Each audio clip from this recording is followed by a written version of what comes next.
to call the December 2019 meeting of the Lenoir County Board of Education to order. And I would like to recognize Mr. Harvey for our invocation. Thank you, Mr. Chairman. Let us pray.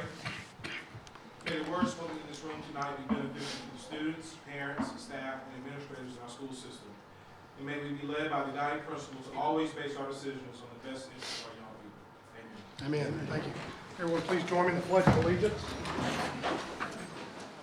Pledge allegiance to the flag of the United States of America and to the republic for which it stands, one nation, under God, indivisible, with liberty and justice for all. Thank you. I'd like to turn it over to Superintendent Williams. Thank you, Mr. Chairman.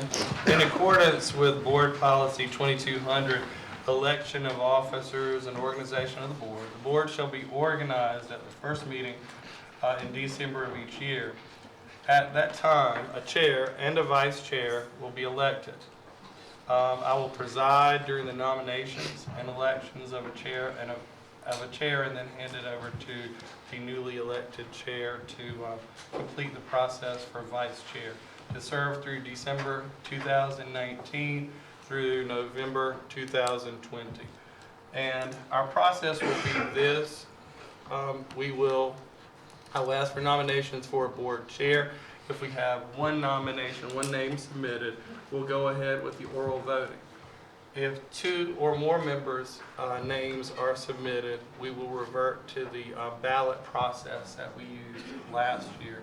And the ballot process will consist of board members will complete their writing of a name on the piece of paper. And they'll fold the piece of paper and we'll hand it in this direction down to our school board attorney, Ms. Murkison, and she will complete the tally and announce the results.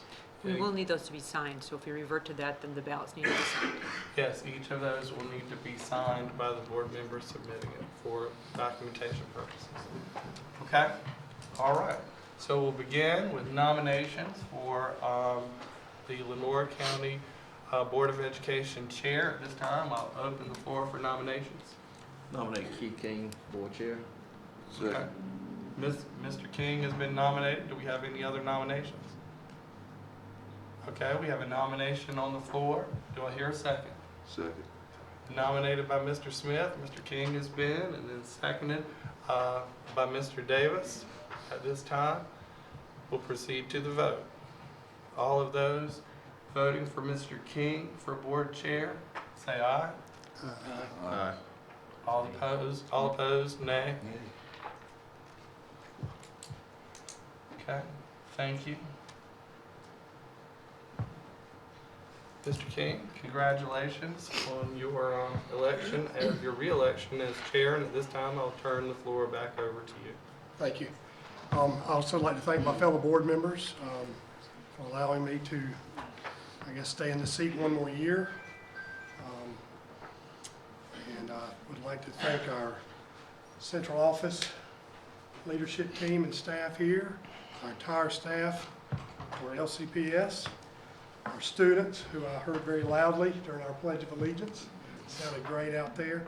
And I'd also like to thank the constituents of District 2 for allowing me to serve on this board. This is I've completed 5 years now, and a quick 5 years. And as I've said to other board members, as well as some of our staff, has been most enjoyable. It's just getting better and better. It's kind of started off, I was learning, but still learning, but I have enjoyed it, and we have just some wonderful, wonderful people that work for this school system, and the parents that are involved, and grandparents and guardians. I'd like to thank them also for what they do.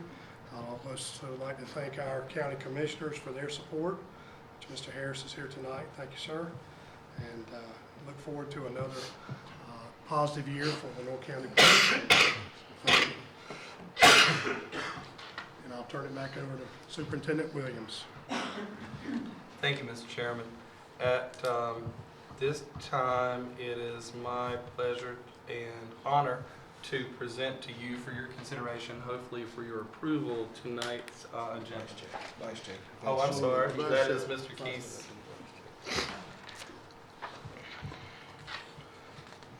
Unfinished business there, Chair. Okay, I'd like to ask if Mr. Vice Chair, Mr. Bruce Hill would like to say a few words. You got to nominate. Oh, We have to. oh, I'm sorry. Oh. Any nominations for Vice Chair? Been so long. Nominate Mr. Bruce Hill for Vice Chair. I have a nomination for Mr. Bruce Hill, Vice Chair. Any other nominations? If not, do we have a second? Second. Second by Mr. Bogan. We have a nomination and we have a second. All in favor, please say aye. Aye. Any opposed? None opposed. Congratulations, Mr. Hill. Thank you, sir. Appreciate it. Would you like to say anything? I'd like to thank the board for allowing me to serve 1 more year as vice chair. Thank you, gentlemen. Now we'll move on to the approval of our agenda. Thank you, Mr. Chairman. At this time, it's my pleasure and honor to submit to the board for your consideration and hopefully your approval of tonight's agenda. Motion for the board agenda as presented. We have a motion by Mr. Hill. Second. Second by Mr. Woods. No questions or any discussion? All in favor, please say, raise your right hand. All right, thank you. Okay. Next item is board chair comments. I know Mr. Williams has quite a bit under his announcements and recognitions tonight. I'd just like to say that I had a very positive experience at the North Carolina School Board Association conference a couple weeks ago. Several of our board members were there as well. Many of our staff were there doing presentations. I believe we had 5 presentations that were done. I was fortunate enough to attend 4 of them, one of which I was able to participate in, which I appreciated, and as well as Vice Chair Hill was able to participate. But you can all be very proud of the 4 that I attended, and what I heard in the 5th that I was not, that it was excellent as well. So our county can be very proud of our representation there. There's a lot of people at that conference in Greensboro.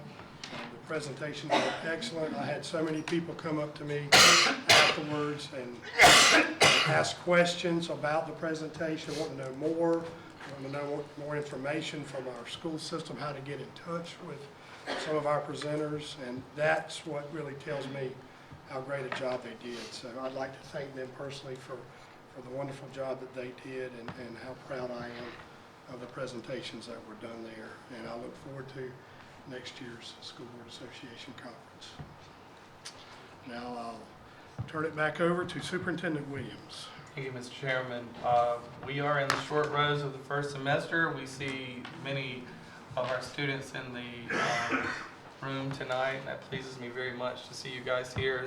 High school students, you know that you have, not to panic you or anything, it's not news to you, but you have 9 days before the end of course assessments are administered. Our early college high school has 4 days prior to that. So we are in the short rows of this semester. So I commend you for your hard work, and I encourage you to continue that through to fruition, to great grades on those end of course assessments. And guys, you're heading into, all of you are heading into the holiday season now. I hope you and your family had a great Thanksgiving holiday, and Christmas is almost upon us. We have just a few days and we'll be out for the Christmas break, and then we'll come back in January for 2020. Our teachers are working hard, our principals, and we're all going at a frantic pace every day. But I do encourage all of you that amid that frantic,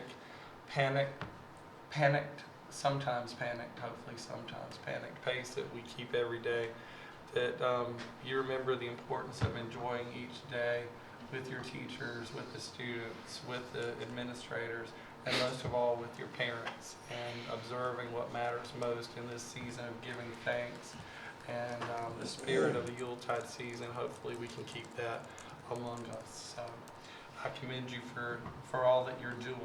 Tonight we're honored to have with us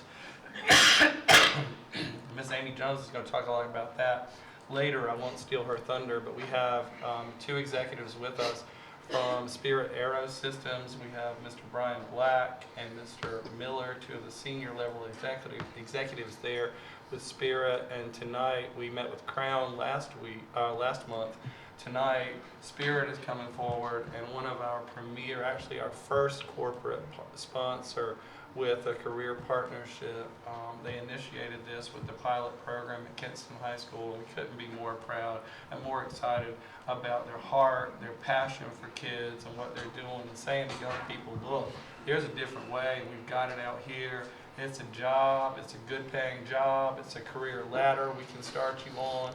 It's just not a job for today, but it's a career for always, and we're excited about that. We're excited about our joint journey with Spirit Aero Systems, and they're moving on and they're expanding it, and I'll let him talk about that. But just the possibilities are almost unlimited for Eastern North Carolina students, not only in Lenoir County, but also throughout the region. So we're excited about them. So Mr. Black and to you and Mr. Miller too, when he arrives, we appreciate your presence here and your partnership. And this board, I think, will be impressed with what they see and hear from you all, but even more so with your commitment, your heart for kids. Tonight, it is my honor to present to you some information from the North Carolina School Boards Association. And two of our board members, we did do very well there. For the fourth consecutive year, we had more presentations of innovation. We were invited to present more presentations of innovation than any of the other 115 school systems. And we were really excited about that. And Lenoir County, sometimes has not always been at the top of any list of innovation.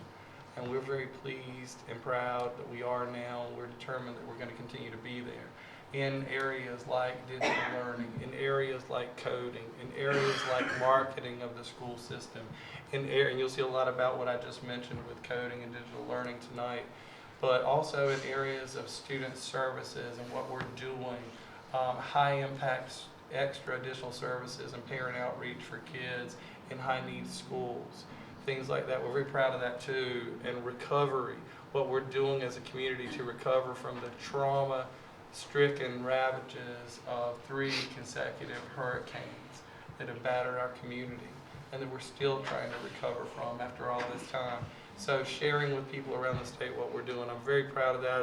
As Chairman King noted, people from all around the state, other superintendents and other principals and others, they contact us and they want to come to site visits, bring site visit folks to Lenoir County to see, bring a team to see what we're doing in our schools, in our high schools, in our middle schools, in our elementary schools, at our early college high school, at our learning academy, everywhere, at our pre-K centers, what we're doing for kids. And I couldn't be happier as leader of the school system that is the case, that statewide we're making that large an impact footprint on others, and it's certainly rewarding for me as leader to see. In addition to that, we had 2 board members who were honored for training hours. The School Board Association has notified us that they will be sending certificates, and we'll receive those and have them hopefully for the January board meeting, and that would be Mr. Bruce Hill and Mr. Elijah Woods for their training hours. But we can pause at this time and give them a round of applause for that. Gentlemen, we'll have those certificates next month. Now, the School Boards Association also has at their annual conference in Greensboro, they have a student poster contest for K-3 and then grades 3-5, and then they have a video contest for middle school students and high school students. And we have our contest winners have been announced, and we had some winners. First, we'll start with the poster contest, elementary poster contest. Ms. Tracy Marshburn's K-2 Satellite Self-Contained DC class at Southeast Elementary School won 3rd place in the state. And in the poster contest, I feel that we should also point out we had 19 honorable mentions. So more than any other school system, 19 other honorable mentions for that. Now, how do we do that?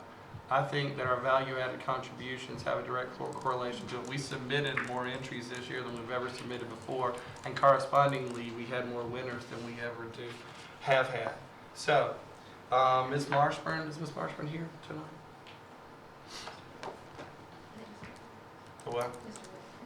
Mr. Whitfield, if we could get Mr. Whitfield, I'll ask our chair or vice chair to assist me in recognizing them. So if you stay, we have several up here. But Mr. Whitfield, on behalf of the Untitled Elementary School, self-contained class there. Let's show the poster, Mr. Whitfield. You hold up the poster for all to see. Now, what are the ages of the students in the classroom? Kindergarten through first or second grade.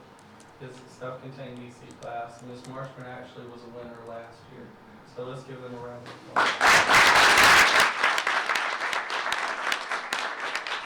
So when you see Ms. Marshman, please congratulate her.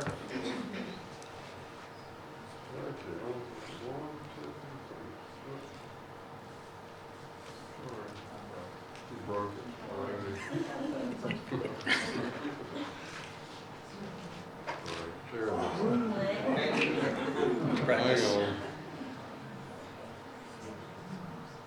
All right, we'll try it again. One, two, three. One more. One, two, three.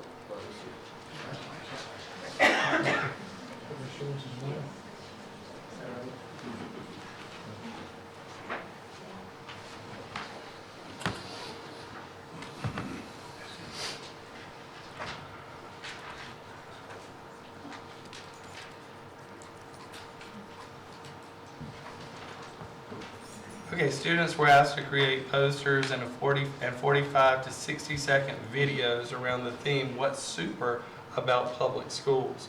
The conference was held, as I said, at the Sheraton Four Seasons in Greensboro a couple of weeks ago.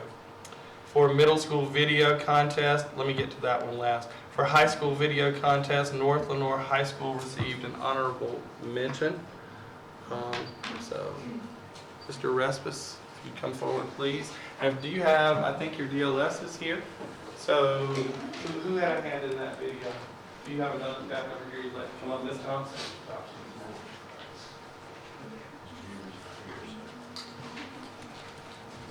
Congratulations.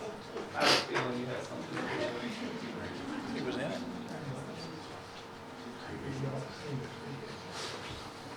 Now, these were shown to basically most of the school board members in the state were there in attendance, and these videos were shown all the honorable mentions in the sessions leading up to the general session, the last general session. Okay, one, two, three, one more.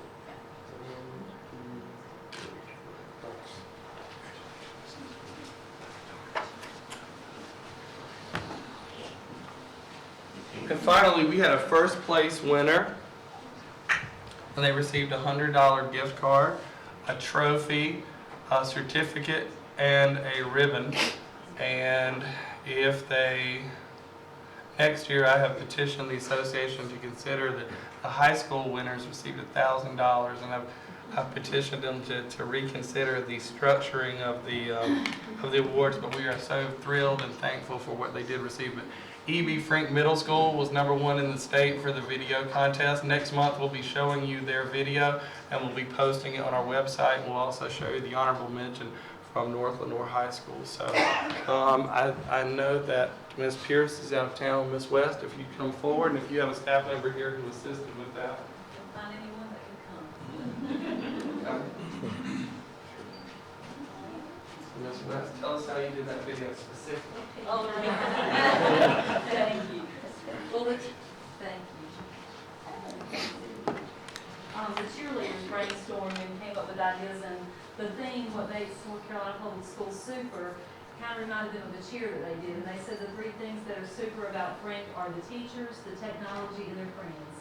So that sums it up. And they interspersed the cheer with cuts to videos of kids in the classroom and talking and all that. And it was very well received. We got a lot of goodwill and cheer from the other districts in the state. One, two, three, one more.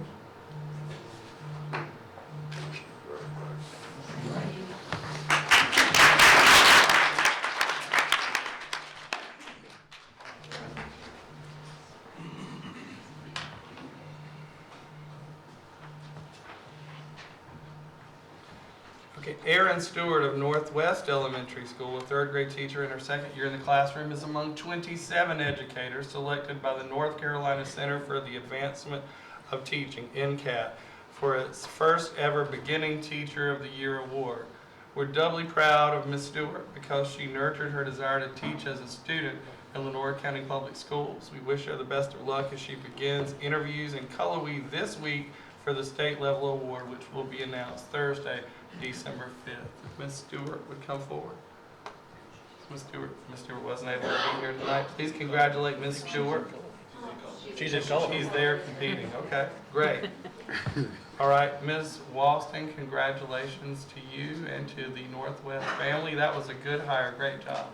And it also appeals to me very much, as someone who was her middle school principal, it appeals to me very much that our students are rising up and coming back to invest in our schools. That's great. All right, congratulations to Gail Jernigan, North Lenoir High School, exceptional children's teacher. She was LCPS's 2019 Exceptional Children's Teacher of the Year. She was honored recently at the North Carolina Exceptional Children's Conference in Greensboro. She was presented her award by the State Exceptional Children's Director, Sherry Thomas. So if Ms. Jernigan would come forward, please. We'd like to recognize you.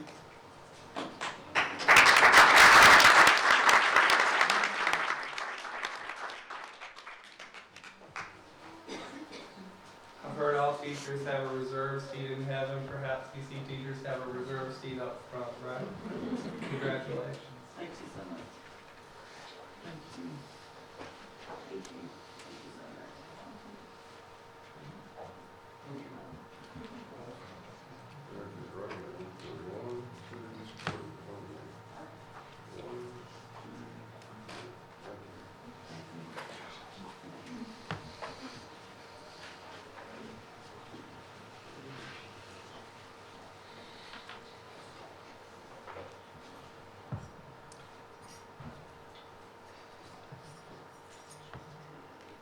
During the North Carolina School Boards Association Conference in Greensboro week before last, Ms. Jessie Taylor earned her Certificate of Advanced Achievement for successful completion of the Professional Certification Program requirements for the Superintendent and Board Assistants of North Carolina Public Schools during the 2018-2019 academic year. So, Ms. Taylor, we'd like to honor you. You come forward.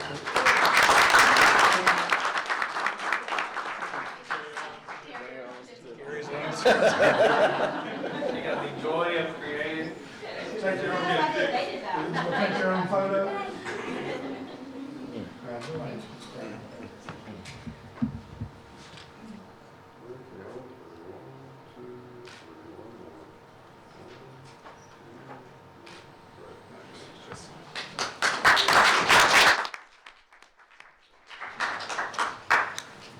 And a final announcement, this group's going to be with us next month, but they just returned from the national competition. For the second consecutive year, the North Lenoir High School Meets Evaluation and Technology team was a bronze award winner at the recent National FFA Convention in Indianapolis, Indiana. Congratulations to team members Griselda Perez, Carrie Lynn Deaver, Kimberly Vasquez, and Lisette Vasquez. Advisor Reggie Jenkins.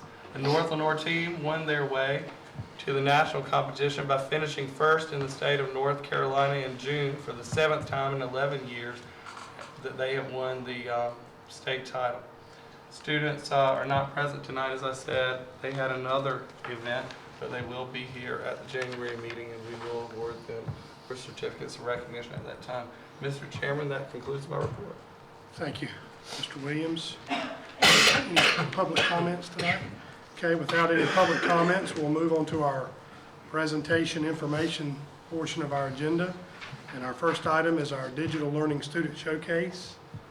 Ms. Lynch? No, I will be. Ms. Zarin? Ms. Lynch had to leave, her daughter was sick. So I'd like to welcome LaGrange Elementary School and North Lenoir High School. They'll both be presenting in our digital showcase this evening. LaGrange Elementary's DLS, Digital Learning Specialist, Kristen Stroud, along with second grade teacher Georgia Tingen and fifth grade teacher Alicia Davis, will showcase the coding instruction in their classrooms.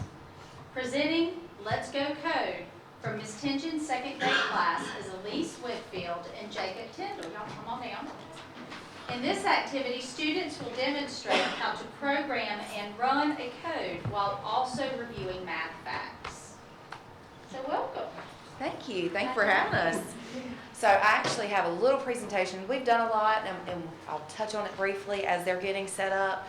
But I do want you to see all the amazing things that they've done, or that we've done in our classrooms so far this year, and what we've learned, because we've learned so much, and it's really been a lot of fun. So, like I said, I promise it'll be short and sweet. So a few things that we've done already. They, of course, read a story, did a little retailing on the life cycle of a pumpkin, and then our students did a coding activity where they illustrated each of those cycles and came together and put the sequence together in a code and demonstrated that with the class, and also through a CLIPS presentation. Tonight, they're going to do a Let's Go Code, which is a program that Ms. Tingen was awarded through a Donors Choose grant. So we're excited to have those materials, just a little extra supplement there. So any point you want to jump in and have fun with us, you can. Ready?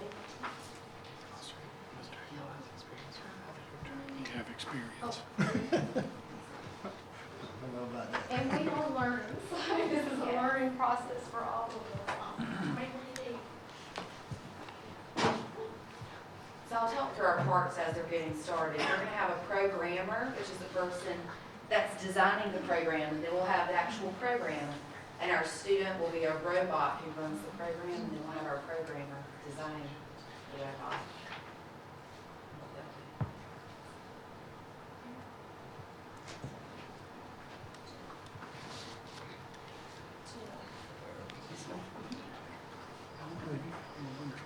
After Saturday night.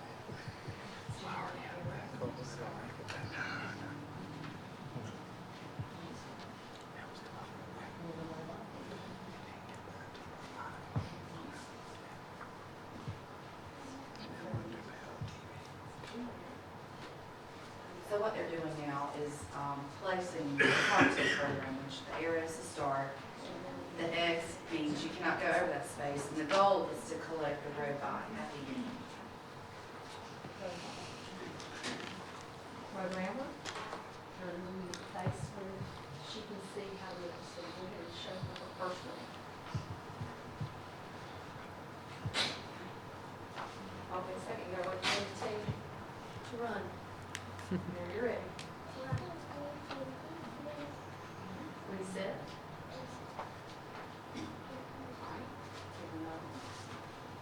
Now, before we move this one, we're going to add in some math. We're going to go from left to right. Yeah. All right, so what is, I'm going to do 1, 2, 3, release. What is 8 plus 4? 1, 2, 3, release. Yes. You agree? Yeah. Tell her, run. Tell her, hold on, let's take, tell her run.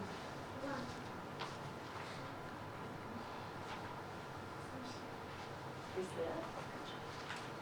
Ready? Hold on, before we go to the next one. Math problem, ready? 7 plus 3. 1, 2, 3, release. 10. Okay, like your next move.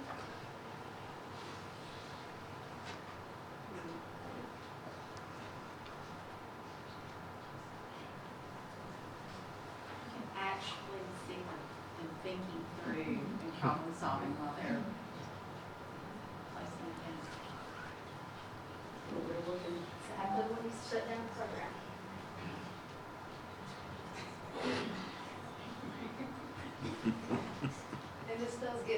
moving to and thinking and working together. Do it the way that it says. Tell it right.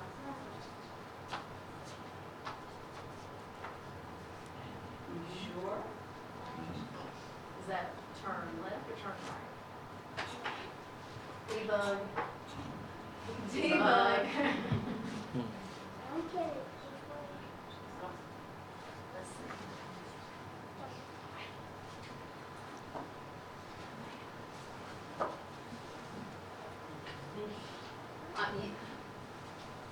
See now? Oh, there it is. Okay. That's a turn. Which way? Put the block. Reset. Run. Okay. How about 7 plus 2? Okay, reset.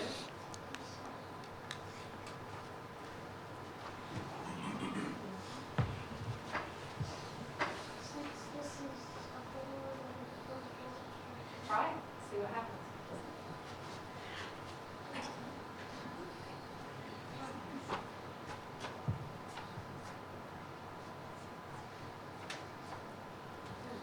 Mhm. Okay, new one, ready? 10 plus 8. 1, 2, 3, release. Oh. No, error. 10 plus 8, what did you say? Yeah, 18. What, listen what he said. 18. What do you think? Great, reset. All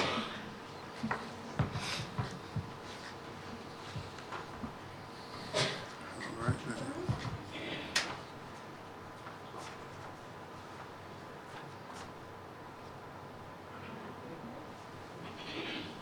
How about 5 plus 7? 1, 2, release. 12. Agree. Reset. Reset.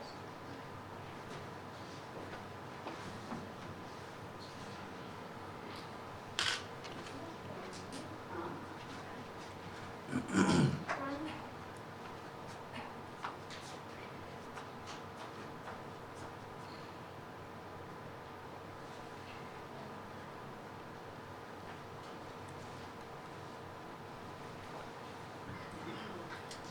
What would have happened if it had been the other way?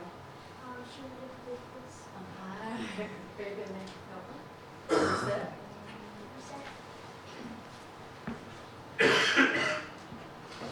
9 plus 3. 1, 2, 3. Release. 12. Agree.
Thank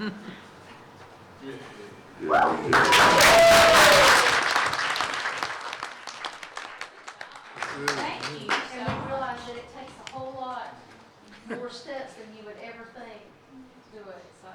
Good job, guys.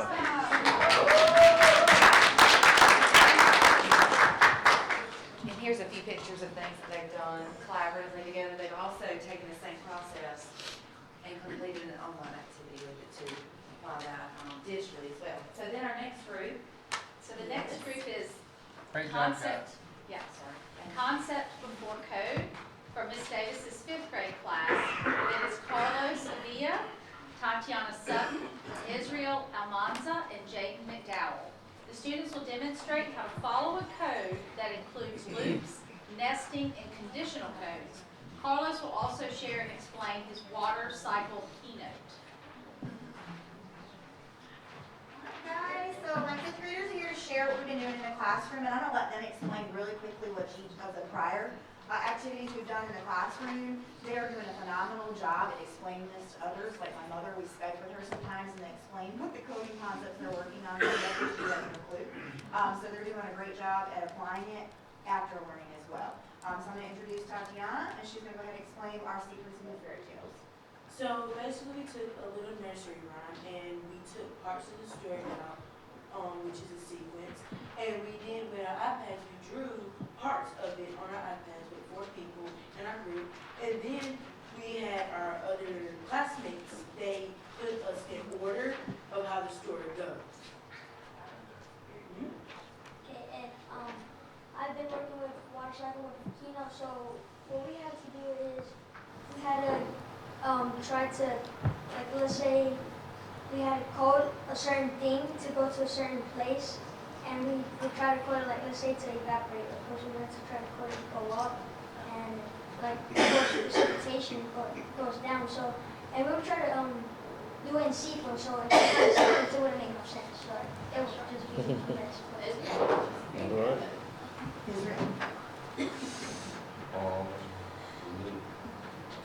This one, the energy from the sun heats up the water and turns the water into water vapor, which is called evaporation. Then comes up, and when it reaches a little bit of coldness, it turns into clouds, which is condensation. Then whenever it gets too heavy from all the water vapor, it turns into precipitation, which rains. Then comes into accumulation, where it piles up together. And does it ever stop? So this is our example, a real world example of a loop, just like in coding, that never ends. So this would be the loop that would actually have what marking on it? Or ever, or infinite. So we're gonna go ahead and let that run. Just a couple, you can't really see it very clearly. We actually did use code as well, with the Ozobots that are in the classroom. So at each of the areas that we were identifying, they did a little bit of a code just to stop and freeze. We did do videos for this and upload them to Seesaw. So we'll let the water, it's a little raindrop, you can see. So we're letting the water kind of go through. And what it'll do is it'll follow the line, and it will code the water cycle. And this was just an additional activity just to show that their understanding of the water cycle also incorporating that understanding of loops. So every time it hits a specific spot in the water cycle, the kid would have to explain what's going on there. It might pause, it might spin, it might do something fun.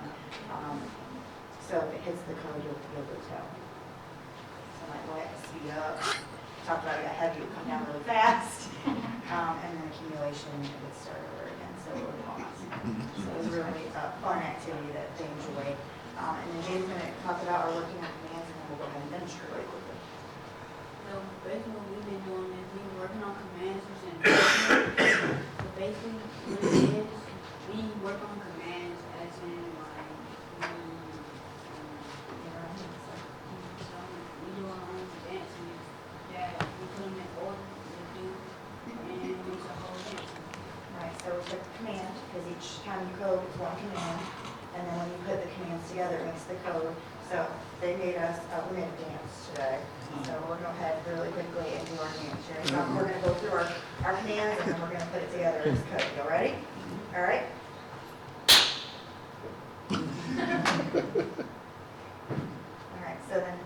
together. John? John. And some of the dancers y'all would have me do in your classroom, I cannot do this from that Fortnite game. So, before I understand it, I can see them than it was coding that day. I think our board members might want to review that. So one of the things we're going to demonstrate that we've been working on in the classroom is concept before coding. Actually, even before we get onto the device, learning what the actual concept is. So we use these scratch cards. They're just coding. And these are nested loops, which means that they are loops within loops. So the way I explained it to the kids was, we've got the bird that's inside the nest, that's inside the tree. And so what they're going to do is they're going to become a robot and a programmer. Programmer is supposed to do what? Make the program, write the code, and the robot's going to be what's acting it out. So they have to do exactly what's on the card. Ms. Stroud and I realized we like to talk in arms when things happen, so we always put a bug in there. So we're going to let them split up, and they're going to explain what they're doing before they do it. That showed me that they understood what the actual concept was. So if you'll pair off, and then one pair will go, and then the second pair will go.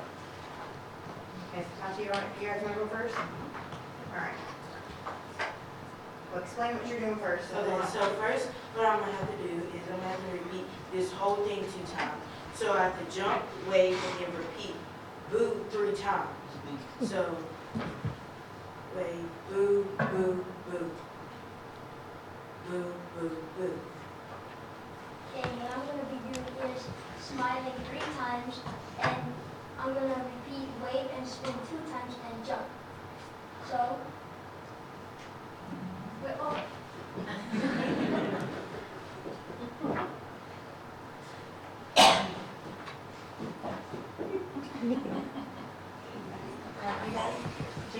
First, explain what you're going to do so you know. Basically, what I'm gonna be doing is I'm gonna have to repeat this whole thing 2 times. I'm gonna have to repeat go twice and wave 3 times and jump. Go, go. Go, go. Jump. I will repeat this program. I will repeat this program 3 times. I'll blow. Bow. I'll bow. I will repeat 2 times meow, and I will repeat 3 times clap once. Meow, meow.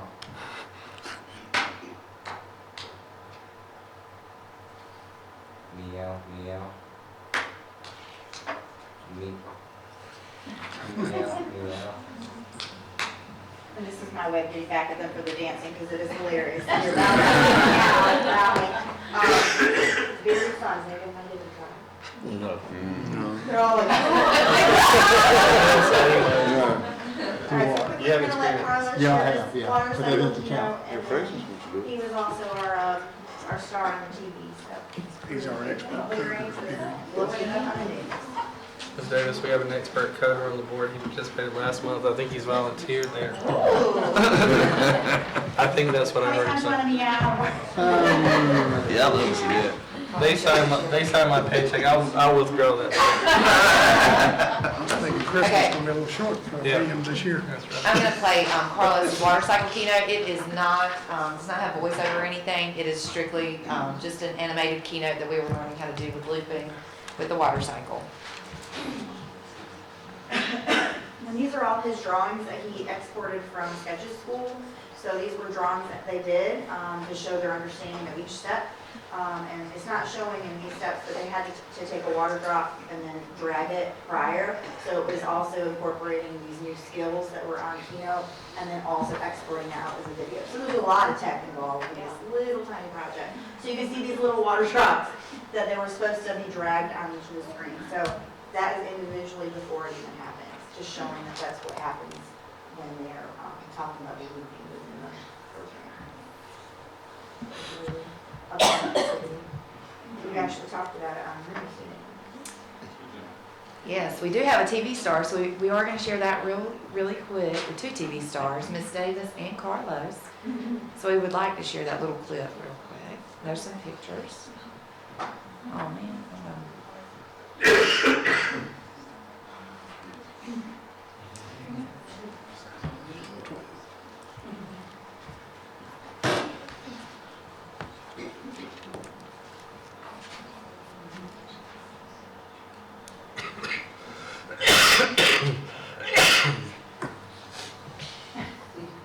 You're gonna sell you a car first. Yeah.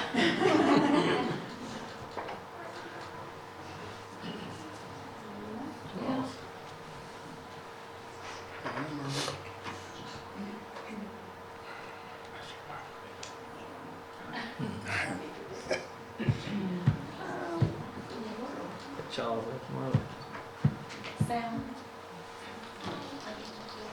I did.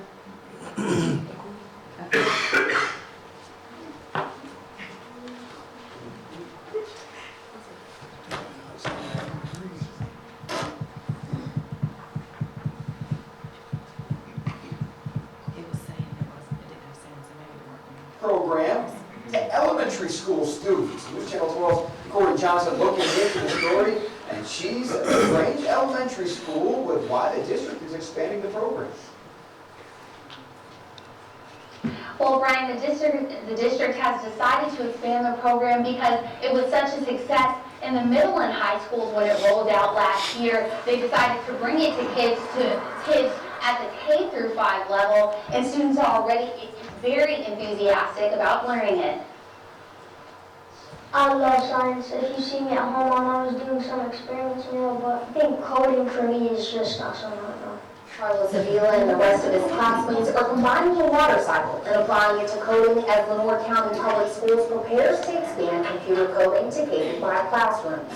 The district is starting small, and currently 2 teachers from its 9 elementary schools are introducing it. We've been talking about the importance that when you're coding sequence is a big key thing to have, because if you don't have it in the right order, the outcome's not going to be the way you want. Right now, the students are learning the foundation of what coding is. Eventually, the district plans to integrate it into multiple subjects, including math, reading, and science. So evaporation is when the heat warms up the water, it goes up. So we would have to get a raindrop and we would have to try to code it to go up. The goal is that by the time the students reach high school, they'll be able to write code and design apps. It is going to be one of those careers that are out there for them. It's also going to empower them because students see a problem now and they're going to be able to go and solve the problems on their own. Something Carlos is already dreaming of doing. When I grow up, I want to be an engineer to make certain body parts, maybe missing wires. And for that, you have to program it right for it to work. But for now, he says he's just enjoying the chance to have fun while learning. It's a good experience for all of us. Yes. And you can see why I love my class.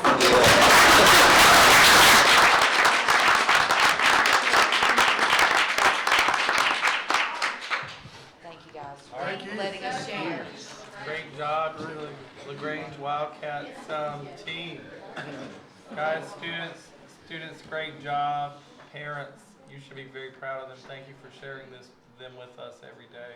That's not something we take for granted. We consider it an honor. So thank you for sharing your young people with us. And guys, great job. You have many adults who wouldn't stand up in front of a Board of Education and on television and do such outstanding presentations. So great job. Thank you, sir. Our next school this evening is North Lenoir High School, and they were selected to host an Apple Trainer for 2 days in October. Students in 8 classes were given the opportunity to work in collaboration with the Apple Trainer. The goal of the 2-day training was to allow teachers a planning and teaching cycle that focused on student creation. Ms. Jefferson's AP English Literature and Composition class used the techniques taught by the Apple specialist to create an interactive keynote about Zora Neale Hurston, the author of Their Eyes Were Watching God. Students in attendance are Landon Gates, Rena Paris, Kennedy Sullivan, Peyton Jones, and Kennedy Santos. Welcome.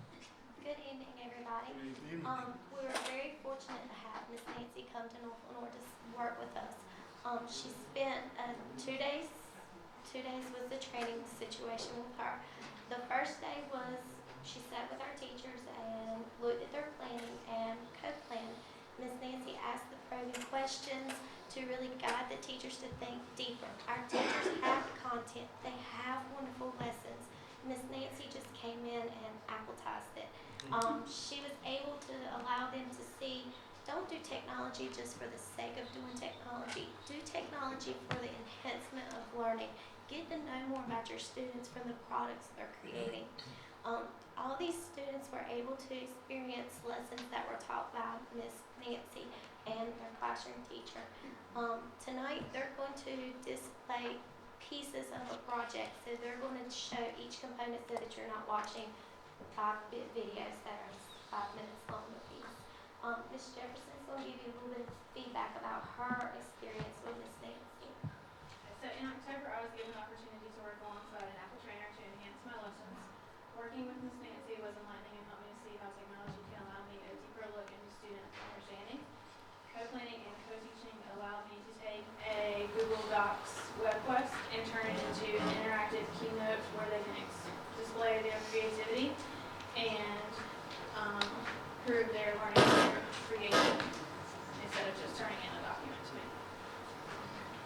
Okay, the first student that's going to speak tonight is going to be Kennedy. I took and segmented out the whole entire project, so she's going to tell you about her special part. She is inside of our keynotes, which we exported as movies, so they autoplay. Kennedy imported a clips video that gives you information about her author. Okay, so in my presentation, like Ms. Thompson said, I incorporated a clips video. Clips is a iPad feature which I was unaware of prior to Ms. Nancy's visit.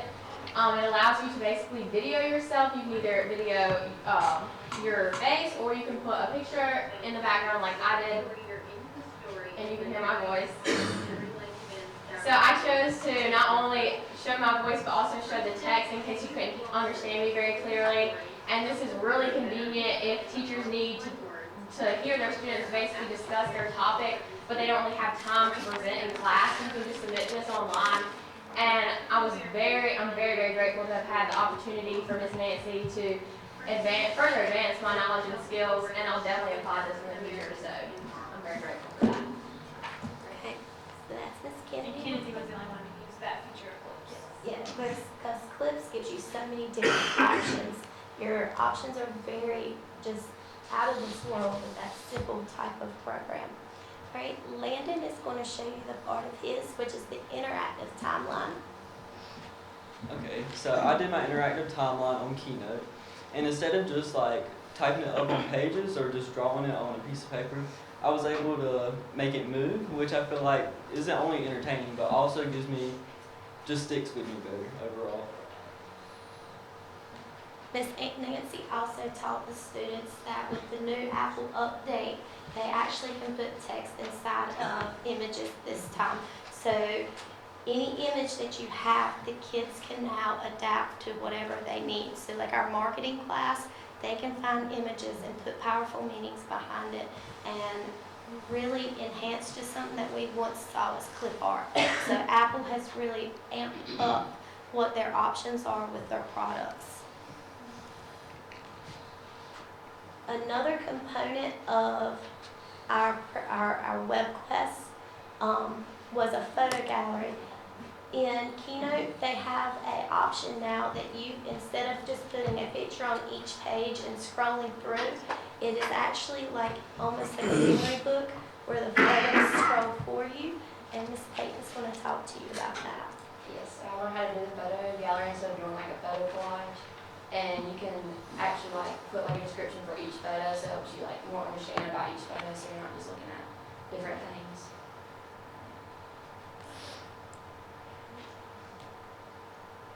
And then the last part is Rena. Miss Rena is going to show you how she used the power of just the basic capacity of the iPad and recorded herself and imported her video into her presentation to get her point across about the author. Yeah, so basically I just recorded myself, and Ms. Nancy showed us how you could upload it into your Keynote. And so I wrote my speech down so I wouldn't forget it, and then recorded myself. And thank goodness she was there to be able to show us how you upload it into your Keynote and on all your slides or any slide. It'll go through and you can play a video, and I can use this in any class we do a Keynote in. So I was very grateful she taught us how to do that.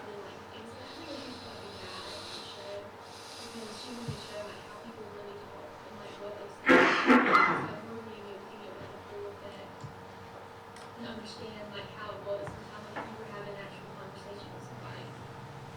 And You didn't know you were going to watch it. No, I didn't. just a little bit red. How you were treated and how everything went down. And she just really wanted to inform us of that moment.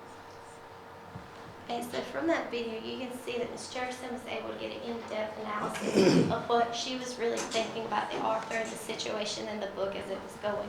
So using these tools that Apple has created has really opened us a whole entire new world of being able to see what our kids are thinking. Because sometimes we don't have that moment to sit with it because of the demands of the classroom. But using tools such as this really gives us that door into with our students. Now, my Kennedy is here tonight, and she's my go-getter at North Lenoir. She's the one that she learns it in one class, and it doesn't just stay in that class. So tonight, Kennedy is going to show you how she took her skills from Miss Nancy, and she took it to her Spanish class, which Miss Nancy did not visit. And Kennedy's always my student who is willing to go and teach other students. So my quality of projects that came out of the Spanish class, which Miss Nancy didn't set a foot in, have much better quality items, and it's because of my students. My students are taking the leadership role now, which is what we want to see. So I'm just going to click through a little bit of Kennedy's, and Kennedy can talk to you. So as Ms. Thompson said, I actually didn't get the chance to speak with Ms. Nancy. However, I did get teachers like Ms. Jefferson and Ms. Thompson who talked to me about what she had taught them. And, well, I don't like boring stuff, so, I mean, I want to make school fun as much as I can. So even with my Spanish class, we actually have a new Spanish teacher at North Lenoir, and she's still trying to figure her way out around everything. And so she was just kind of like, well, I don't really know what I have for y'all to do, so you can make a PowerPoint. And I was like, oh, heck yeah, like I love that. So I applied the new Keynote things that I had found out to this, and then my other classmates, in fact, saw mine, and she used mine as an example for the class. So then my other classmates, asked me for tips and how to do it, so I showed them as well. And like you can see, I mean, yes, I added a lot of pictures, because we really didn't have to list that much because we basically had to learn how to say the words. And then the pictures are a reminder of whatever we had to say.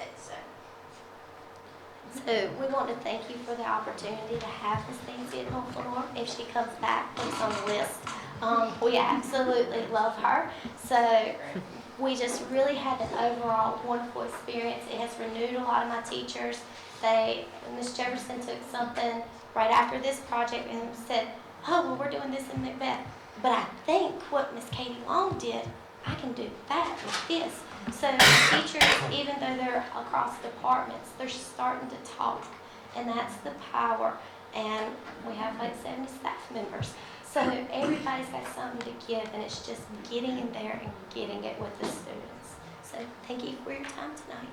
So to Kennedy, to Landon, to Peyton, to Kennedy, and to Rena, great job. To your teachers, great job.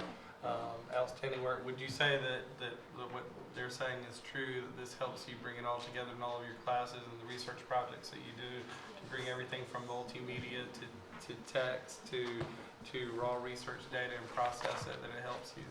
Yes. Okay, great job. This same group of kids did a different project at the end of the novel, and they said, oh, I remember that from the Apple Lady. I know how to do that, and there wasn't us telling them what to do, and instead of just taking it and going with it. That was the point. Any questions from board members? Great job, guys. Thank you.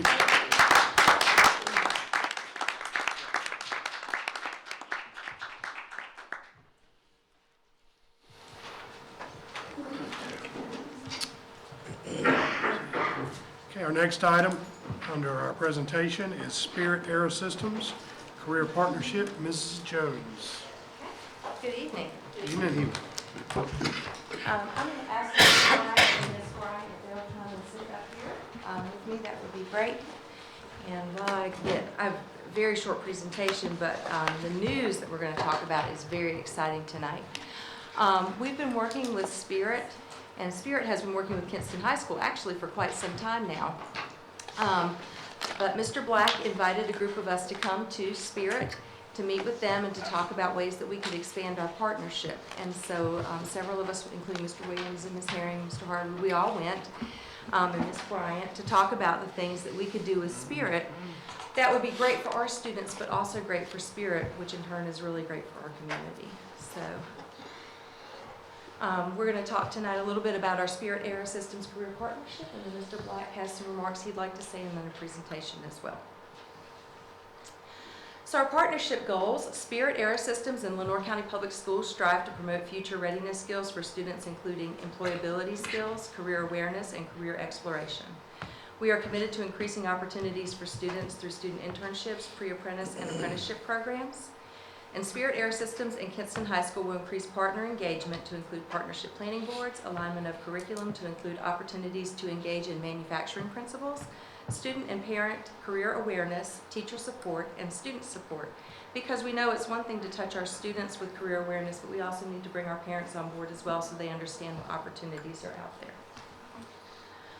So these are some of the ways that Spirit has pledged to help Kingston High School. A Kingston High School school level grant to help transform the media center into a flexible learning space with a STEM focus, to give the students a place to interact in the hub of the school and the media center. A career awareness grant to provide a dedicated career exploration and career coaching meeting space, which is something we don't currently have at Kingston High School. We have some space in the guidance office, but as far as meeting with students in a career area, there's not a designated area at this time. And then finally, Kingston High School teacher grants, which are classroom level grants to fund a STEM or employability skills focused programs. And our teachers have submitted those grants to Ms. Bryant. And so we have those teachers who will be getting their grant funding their children. Okay. And we talked about this timeline at one of our other meetings, but in the fall, we form a partnership oversight team and provide classroom and school level grants to Kingston High School teachers. In spring, we're talking about focus area teams, some curriculum alignment, career awareness, and student support. And Mr. Black and I were having some great conversation during the digital learning showcase around ways that it translates. What we're doing with our students in K-5 and in the high school translates directly into what they can do in the world of work. And then also beginning the pre-apprentice approval process. In the summer of 2020, increasing the number of summer internships to 20 CTE students and to add opportunities for 17-year-old students. Spirit Aerosystems has been offering internships to Kingston High School students during the summer for a couple of years now.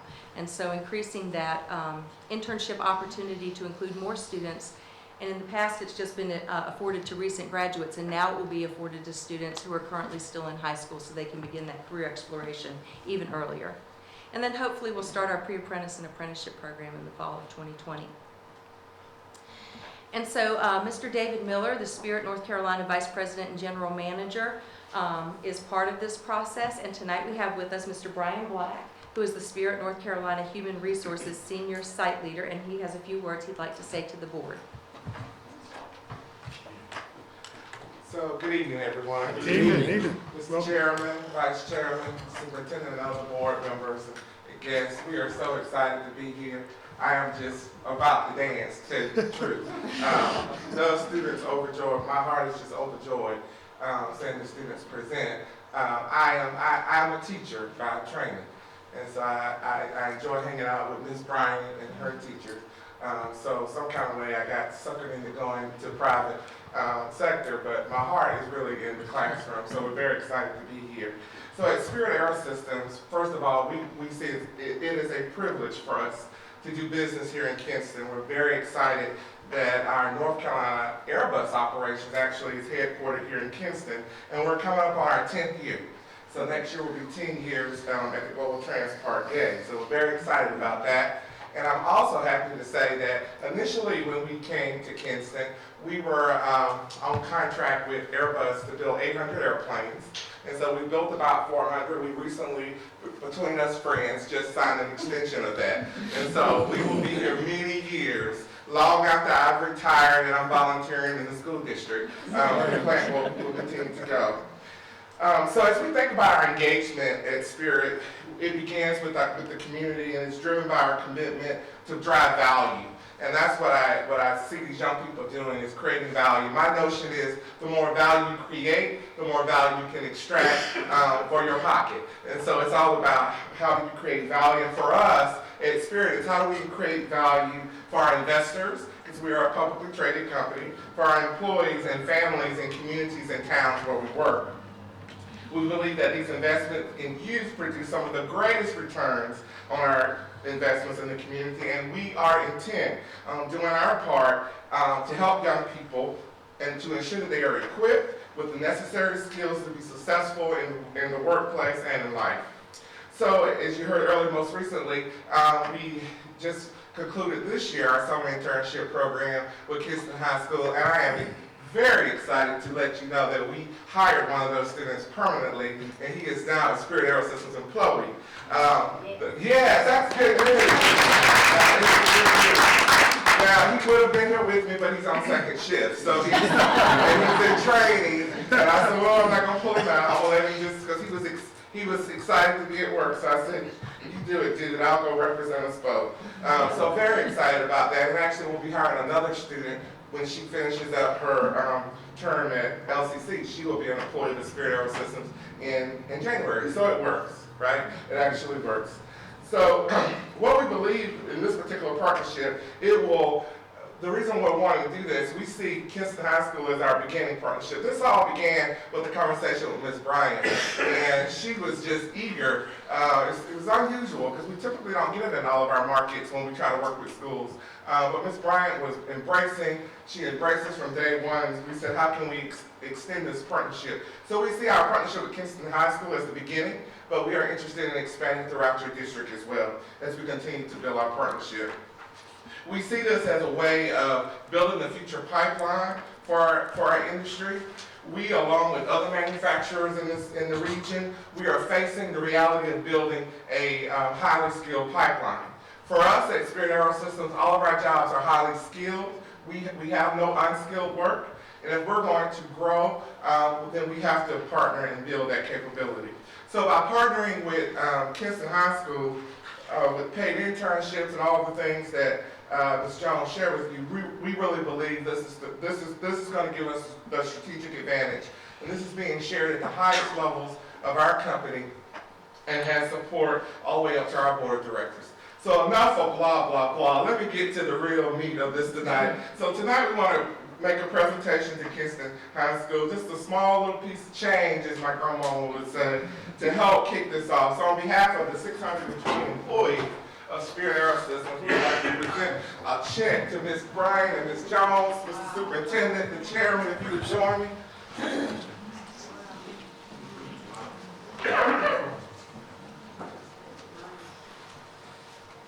We'll try to make it a bigger check next year.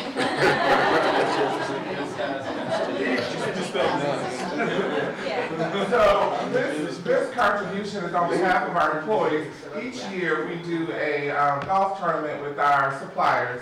So part of the funding comes from the Spirit Golf Classic, and the balance of the grant actually comes from an employee fund at Spirit Aerosystems, as we thought about. So on behalf of our employees, David Miller, our general manager, would like to present $14,600 to Kingston High School to forward this partnership. Not only do we want to present money, but we also pledge our commitment. We would like to have our employees in the school, tutoring, mentoring, those kinds of things. We look for many years to come to make this a very mutual beneficial partnership. Thank you.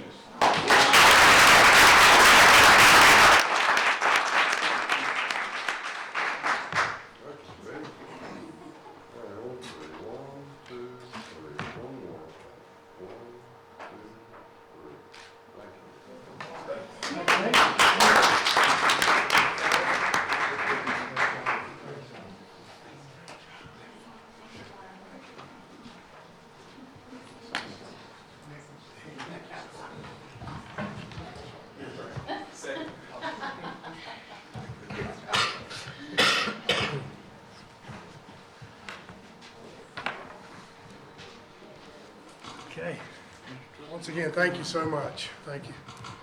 All right, next item is our 2020-21 instructional calendar. Mrs. Herring. Thank you.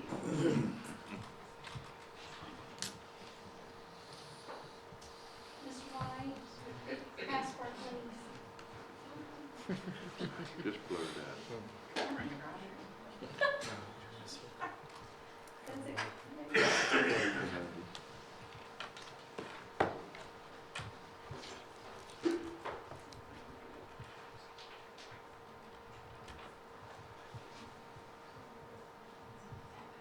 We can bring the kids back Thank in if you. you I guys know, obviously. you guys need some assistance. Thank you so much, Mr. Chairman and the board. At this time, I would like to propose the traditional instructional calendar for the 2020-2021 school year. I'd like to begin with a brief review of the calendar laws in North Carolina. As you will recall, the law is very restricting and gives districts a very small sandbox to work inside. But as a quick review, the start date for school cannot be any earlier than the Monday closest to August 26th, and the end date no later than the Friday closest to June 11th. There are no educational purpose waivers or for exemption of the opening and or closing dates. I can't make an argument that, anyway, we have 6 dates. Covers at least 9 calendar months, must have a minimum of 185 days or 1,025 hours of instruction, and we follow the second, the 1,025 hours of instruction. We must have at least 9 teacher work days. The local board shall designate 2 work days on which teachers may take accumulated vacation leave, and local boards may designate the remaining work days in which teachers may take accumulated vacation leave. So we insert the vacation days, the 10 that are required, and we always make sure we have at least 2 optional work days.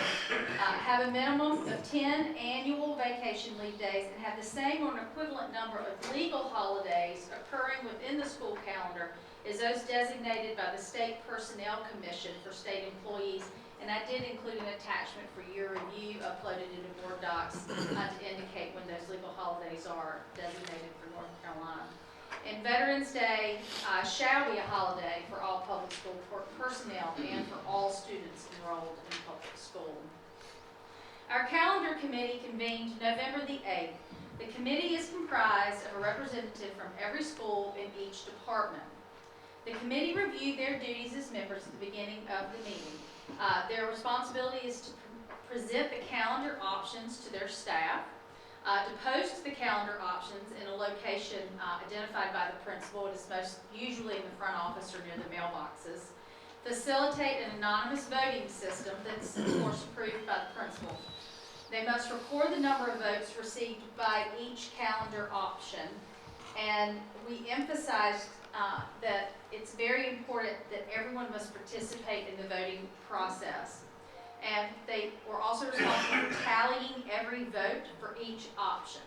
And then they had to finally report the voting outcomes to Tory Hazelgrove on or before Tuesday, November the 19th.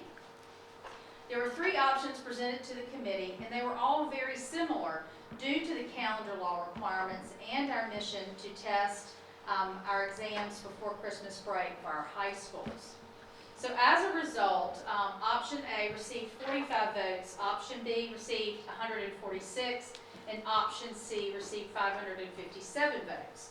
So option C is the clear winner. There are several characteristics with option C that we believe probably contributed to its popularity. It's a vacation day before Thanksgiving on that Wednesday. We included 2 null days in December to allow for more flexibility. We've used null days before. The way null days work, we're able to, 10-month employees and students do not work on null days. And 12-month employees, we put in leave. We put in annual leave for that. In order for the calendar to work, our 10-month employees must have 215 days on the calendar. So those null days are added to the end. So we have 2 additional work days within the end of the calendar. This calendar had 12 days for Christmas break. That does include 2 work days, so it's still 12 days. It was a holiday for Good Friday, which allowed for 6 days out for spring break. There were 6 work days at the end of the year. June 8th is the last teacher work day. And several of those, many of those will most likely be designated as optional work days. And that will be determined at the school level. The schools, many of the work days are determined at the school by the school improvement team. But all of the calendars had 20 work days. They all had 10 vacation days. They all had 11 required holidays, and they all had 2 early out days. So you can tell that they were all very similar. But option C was the clear winner. And I have uploaded option C calendar for you, so you can review that. This is a presentation item this evening, and so during, between now and our next board meeting, I've just asked that you review the calendar, and I will present it again at the January board meeting as an action item. And as Ms. Herring notes at the bottom of the slide there were not dramatic differences this year, as there have been in some past years prior to this last year for the current year. But with the mandated start times from the state, and with the through the calendar law, and with the semester system that we're following to align with the community college system, there really isn't that much flexibility. It's just, how many days are you going to have at Thanksgiving? How many are you going to have at Christmas? How many are you going to have at Easter? You have the mandated Veterans Holiday, and then, you know, where are you going to have Good Friday off or not? It's going to be a work day or not. Those were the decisions in here, and then actually to have graduation was an accompanying decision, but not major departures from one version to another. They all start the same day, they all end the same day. But we do have a resounding result from our staff on preference here. Yes. And that really would have aligned with our recommendation anyway. Yes. It is time between now and the next board member. If you have any questions, please don't hesitate to reach out to me. I'm happy to answer anything I can. Thank you, Mrs. Herring. Thank you, sir. Our next presentation item will be by Mr. Harvey. It's our 2018-19 LCPS dropout report.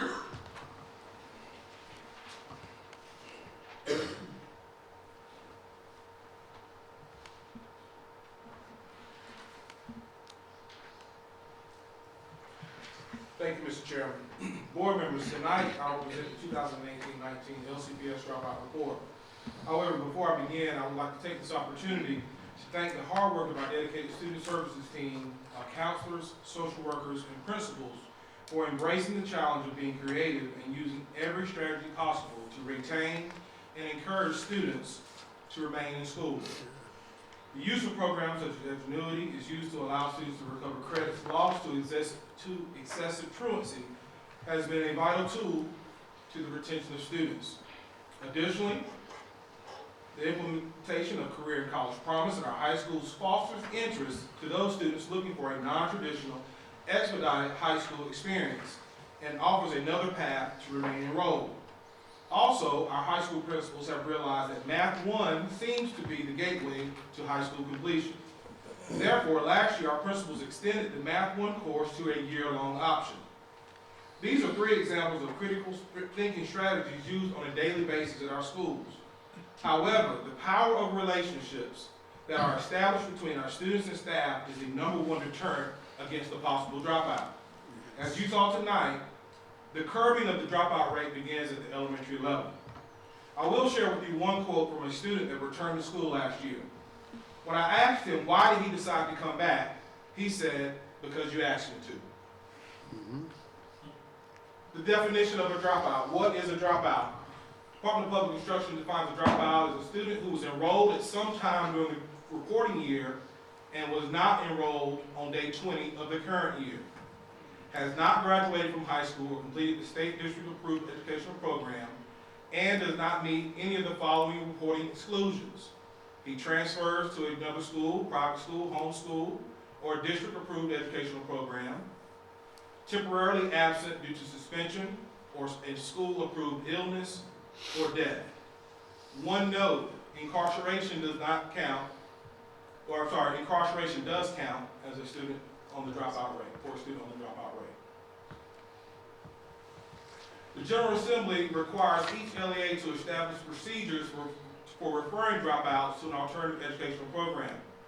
When the public school programs are not available, the law does require us that we offer our community college system as an option. We want to curb that as well. We have an outstanding relationship with Lenoir Community College, but we want to retain our students. What are our procedures? Once a student professes his or her intent to drop out, a conference with the guidance counselor is conducted. If unsuccessful, a parent and student meeting with the principal is held. Finally, the last step is a referral to my office, where we hold an alternative placement council meeting with the parent and the student. This third step was implemented during the second semester of last school year. That team consists of me, Ms. Julie Hill, the Exceptional Children's Director, and Ms. Stephanie Smith, principal of our alternative school. One more layer of our committing to trying to say, okay, we have this at the school level, and this at the school level, and this at the school level, but one more layer of, as Mr. Harvey was referencing, the district saying to this young man or this young woman, what can we do to keep you? What will it take? To the parent and to the student, and really trying to leave no stone unturned. Right. During these meetings, students' transcripts are reviewed and a plan of action is established. Options include alternative placement and schedules, day treatment for our mental health cases, and additional support by local agencies are offered to the student. 156 students were referred to APC last year during the 18-19 school year. 8 of those students had verbally expressed their intent to drop out or convinced to stay. I'm proud to report that this year, so far, 78 students have been referred to the APC process, and already 19 potential dropouts have been thwarted. The dropout report. 17-18 report, we reported to you last year that 80 of our students left our district. That's a large number. It's 2.96%. This year, that number has decreased by 19 students to 61, 2.38%. A significant decrease of 19 students. Although we celebrate this point of light, we still have much work to do, because we realize that one student leaving prior to completion of high school is too many. We do feel, however, that with the implemented steps in place, we will continue to see a declining number of dropouts. And remember, these numbers are on the heels of a 3-year decline. Over a 3-year period, we got a 43% reduction in our dropout rate, and we were commended by the state for that. So in year 4, maintaining that is really hard, and so this is actually de facto year 4, but technically from where we started year 5.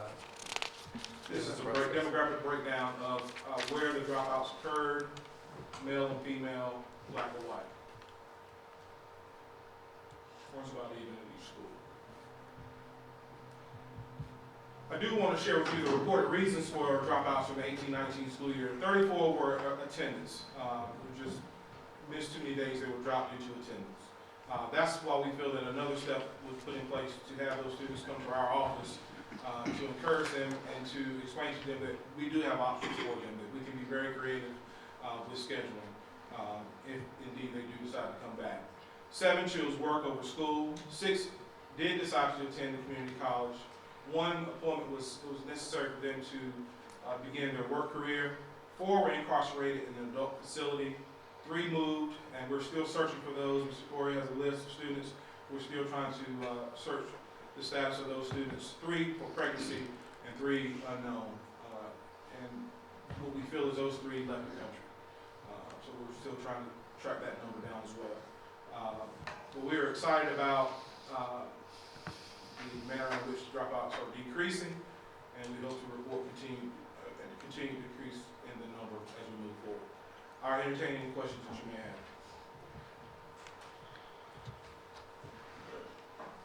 Just like to thank everybody for their hard work. Those numbers keep going down.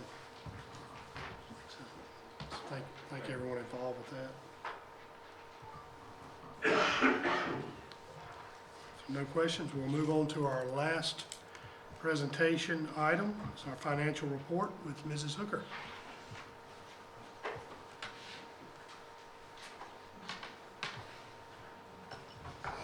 Good evening. Good evening. The November 2019 financial report summarizes budget and year-to-date activity for all Lenoir County Board of Education funds as of November 30th, 2019. Additionally, the report presents the unadjusted local current expense fund balance as of November 30th, 2019.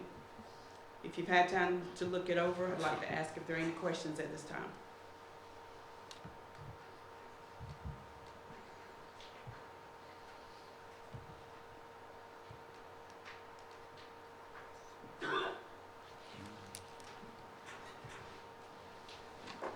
I have a non-financial question. Do you know a Mr. Keith Sutton? Yes, sir, I do. It's my brother. He looks just like you. Nice man. They spent some time Thank with you. him at the recent School Board Association conference. Yeah, I see the resemblance now. So Ms. Hooker said, since this is her first up at bat in this capacity, she was hoping for 2 or 3 questions from each. You sure? Are you sure? I think that's what you told me earlier, right? Are you sure? You can thank me later. Okay, thank you very much. Thank you. Okay, we'll move on to our action portion of the agenda.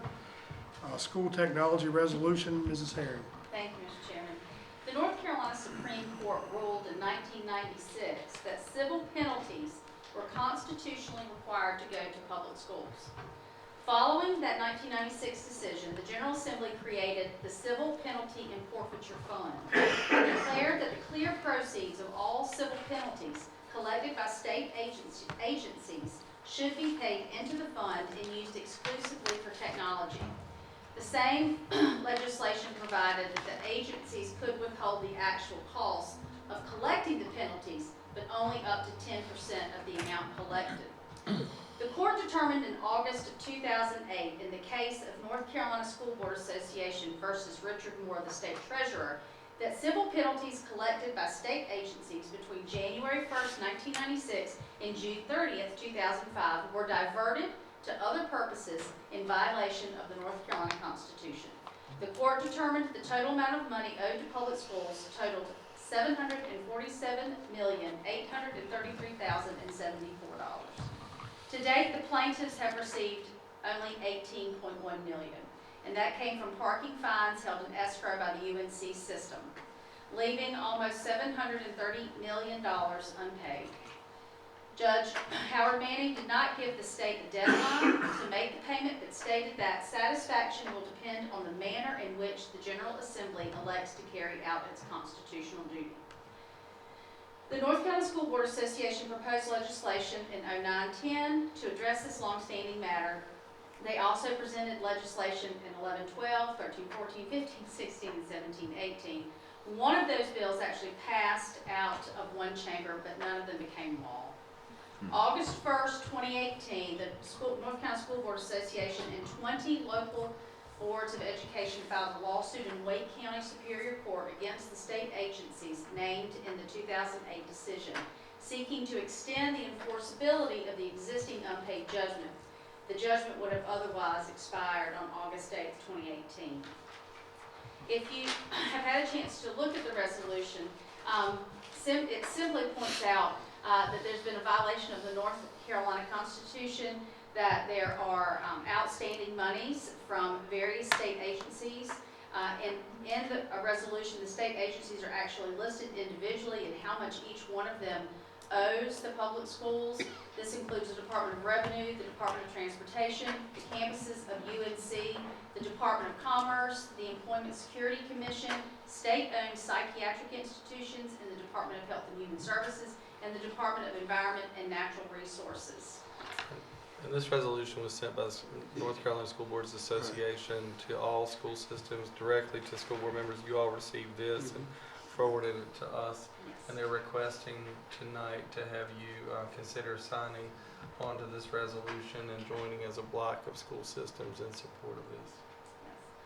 So the final resolution is they're asking this board, the Lenoir County Board of Education, to respectfully request the General Assembly to approve during its January 2020 session a multi-year plan to pay the remaining $729.7 million judgment for civil penalties that should have gone to public school units for school technology, but were diverted for other purposes.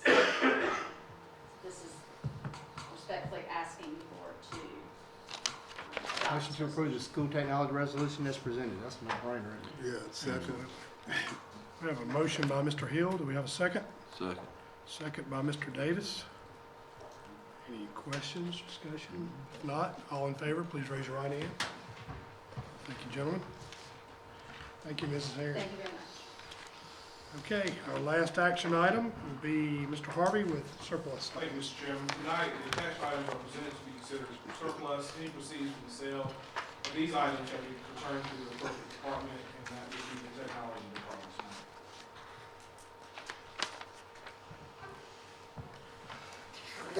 Bless you. Bless you. Entertain a motion to deem these items as surplus. So moved. We have a motion by Mr. Davis, Second. second by Mr. Smith. All in favor, please raise your right hand. Thank you, gentlemen. We will entertain a motion to go into closed session. I move that Lenoir County Board of Education go into closed session under North Carolina General Statute 143-318.11 to prevent disclosure of confidential personnel files, to consult with the board's attorney in order to preserve the attorney-client privilege, and to consider matters relating to initial employment of an individual employee. Second. We have a motion by Mr. Hill and a second by Mr. Smith. All in favor, please raise your right hand. Thank you, gentlemen. We are now in closed session. In open session, and we'll entertain a motion to approve the personnel report and the addendum. Motion by Mr. Smith. We have a second by Mr. Bogan. Any further discussion or any questions? All in favor, please raise your right hand. 6. Any opposed? 1 nay. And now we will entertain, unless Mr. Williams, we will now entertain a motion to adjourn. Mr. Anderson has the motion. Second by Mr. Smith. All in favor, please raise your right hand. Thank you, gentlemen. Please have a safe and happy holiday.